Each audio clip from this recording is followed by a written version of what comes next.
வந்துட்டிங்களா friends? உங்களுக்கான மூளைக்கு விலை. என்னுடைய வலது கையில் 1 கிலோ அளவு பஞ்சு இருக்குது. என்னுடைய இடது கையில் 1 கிலோ அளவு இரும்பு இருக்குது. என்னுடைய 2 கையில் எந்த கையில் இருக்கக்கூடிய எடை ரொம்ப அதிகமாக இருக்கும்?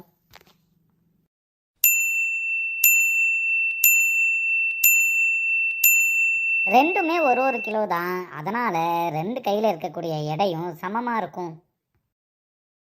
நான் ஆனந்துக்கிட்ட ஒரு 1000 ரூபா கடன் வாங்குகிறேன். அந்த 1000 ரூபா கடன் வாங்கி தொலைச்சிட்டேன். அதனால் மறுபடியும் பாலன்கிட்ட இருந்து ஒரு 500 ரூபா கடன் வாங்குகிறேன்.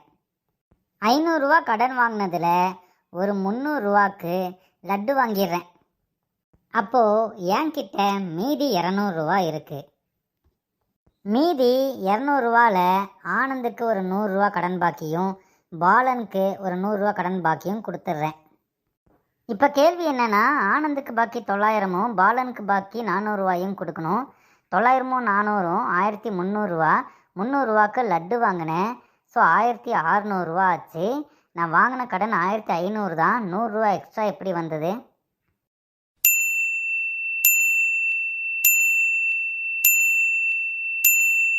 ஆனந்துக்கிட்ட 1000 ரூபா கடன் வாங்கினேன். பாலன்கிட்ட 500 ரூபா கடன் வாங்கினேன். மொத்தம் எனக்கு 1500 ரூபா கடன். இதில் வேறு எக்ஸ்ட்ரா ஒரு 300 ரூபாக்கு லட்டு வாங்கிட்டேன். அப்போது 1800 ரூபா கடன் இருக்குது. கடன் பாக்கி ஆனந்துக்கு ஒரு 100 ரூபா, பாலனுக்கு ஒரு 100 ரூபான்னு சொல்லிட்டு 200 ரூபா நான் கடன் பாக்கி கொடுத்துட்டேன். 1800ல் 200 போச்சுன்னா 1600. இதுதான் கணக்கு.